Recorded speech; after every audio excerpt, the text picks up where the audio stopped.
در ورودی شلوغه.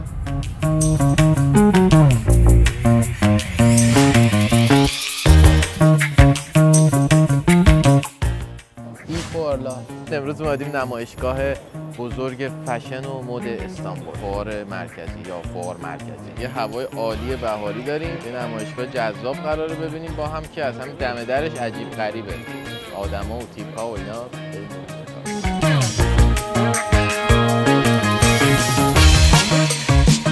خیلی زیاده.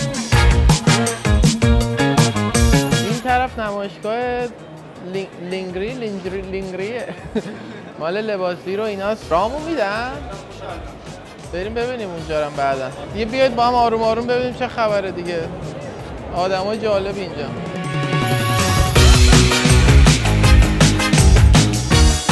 جایزه گرفتم از این غرفه.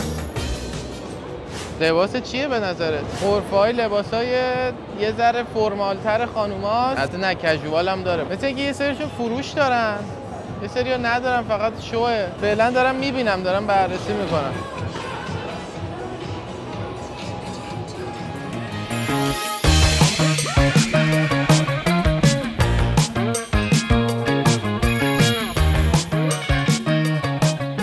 از خیلی ملیت‌های مختلف آدم دارم اینجا میبینم. به قول خودشون زیارتچی. ایرانی که همه الان دورمون هست، آفریقایی، عرب پره، روسی زیاده. حالا فرق روسی ها و آلمانی اینا رو سخته ولی اونا هم هستن. زیاد کلا خیلی اینترنشناله.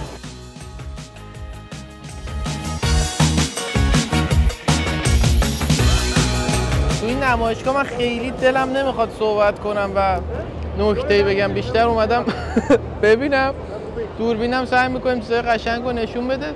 نمایشگاه فشن دیگه بامزه است. بذارید ما هم کارمون رو بکنیم.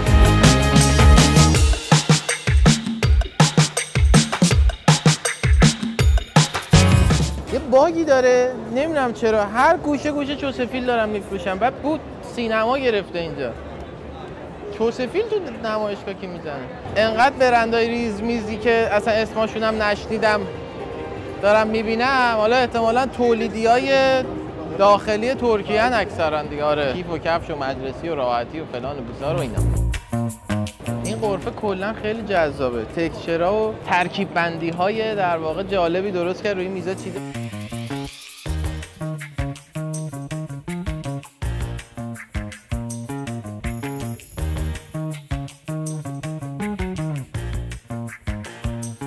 سم خالصه. یه سالن کلا مردونه شده دیگه. برندها و تولیدیای لباس مردونه. بی تو بی گفتی آقا؟ یعنی فروشای خورده فروشی به بوتیک‌ها و اینا اینجا میتونن بیان کاراشونو بکنن. جای خوبیه، میتونید شما بیاید سالهای دیگه غرفه بزنید توش. برندتون رو بیارید اینجا، کلی بازدید کننده داره. جای یه قسمتی اسمش بی تو بی ایریاست، یعنی جایی که میان میشینین، آقا میز داره، سمپلا رو میبینی، خرید و فروش میکنی. برند مورد علاقه هم بهتون نشون بدم.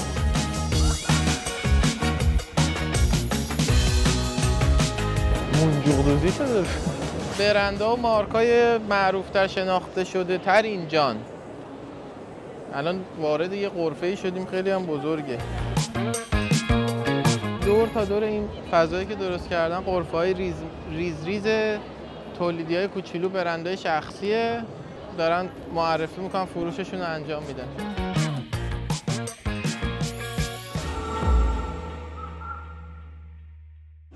گوشه این سالونا یه سری فضاهای اینجوری درست کردن واسه یه نتورک شدن. اسمش هم کانکشن دیگه. در واقع کلا فضای گپ و گفتی، بشینن استراحتی بکنن، حالا صحبتی بکنن، قهوه‌ای بخورن. سخن بزرگانم از کریستیان دیور اونجا نوشته.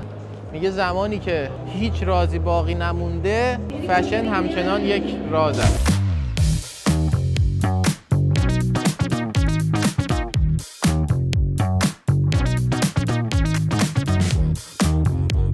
این یه راسته غرفه دانشگاه‌های استانبول و حالا ترکیه است که احتمالاً قسمت رشته‌های طراحی لباس و فشنشون آوردن محصولاتشون و اینجا خروجی‌هاشون.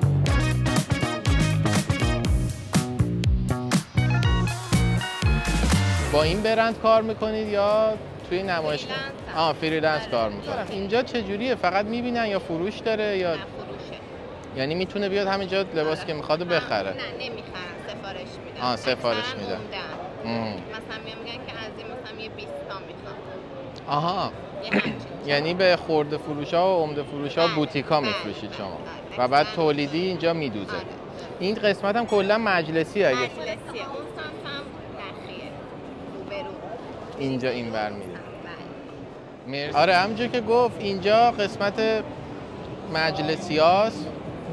بوتیکا و عمده فروشا و خرده فروشا میان سفارش میدن، بعد اینا واسهشون تولید میکنن میفرستن. یعنی خرید داره ولی اینجوریه.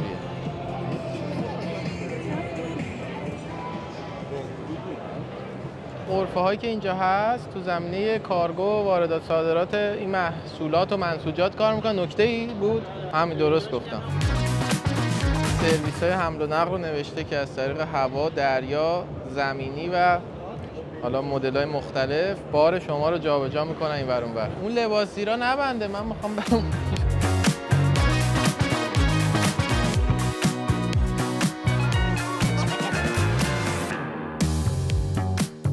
از نظر غرفه سازی خیلی چیز واوی نیست، همه متحدالشکلن. یعنی تقریبا کل برندها یه شکل درست شدن.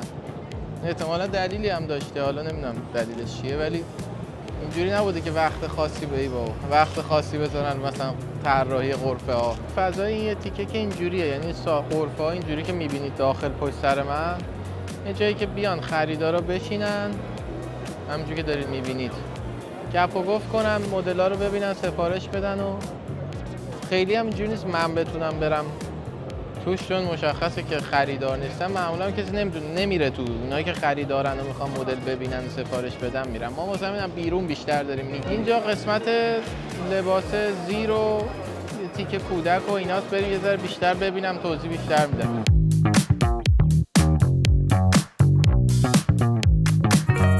شورت و جوراب مردونه زنونه همه چی هست. پیرن، زیر پیرن، زیر پیرن. غرفه سازی های این پارت خیلی بهتره، حداقل یه یونیک سازی شده، یعنی هر برند واسه خودش طراحی کرده. اونجا که همه یک شکل. توی این صنعت هم ترکا خیلی قویه.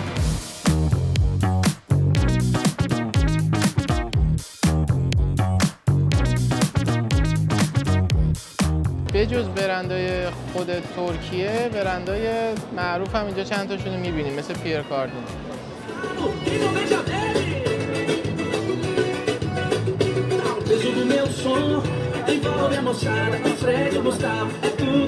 این قسمتش واقعا جذابه. هم مدل‌های متنوعی داره، هر چیزی که فکر کنید داره تو این شاخه و قشنگ هم هست. یعنی خوشگله قشنگ. یعنی دیدن داره. یه بار اگه امسال که نه دیگه، سال دیگهش که خواست برگزار حتما به اینجا هم ببینید.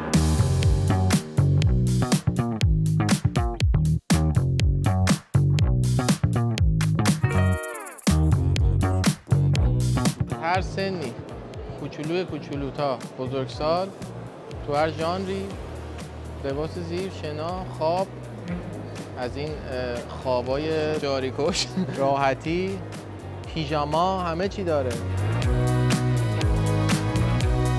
خب این بود گزارش ما از نمایشگاه فشن استانبول و همچنین لاین اکسپو که مربوط به لباس زیر بود.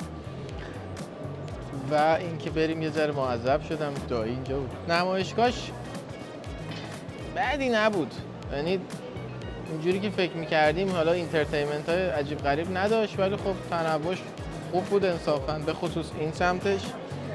و بیشتر جایی بود که آدما بیان لباسا رو ببینن، بخرن، سفارش بدن واسه بوتیکاشون، شاپاشون و بقیه چیزا. خیلی جای خوبی واسه کسایی که به خصوص آنلاین شاپ دارن یا مغازه دارن تو ایران یا دارن کار فروش و در واقع این داستانا رو انجام میدن. شرکت‌های حمل و نقل کنارش بود، همونجا میتونستن با اونام ببندن، حمل و نقلاشون رو انجام بده و کلا یه مجموعه کاملی بود برای این صنعت. فعلا دمتون گرم.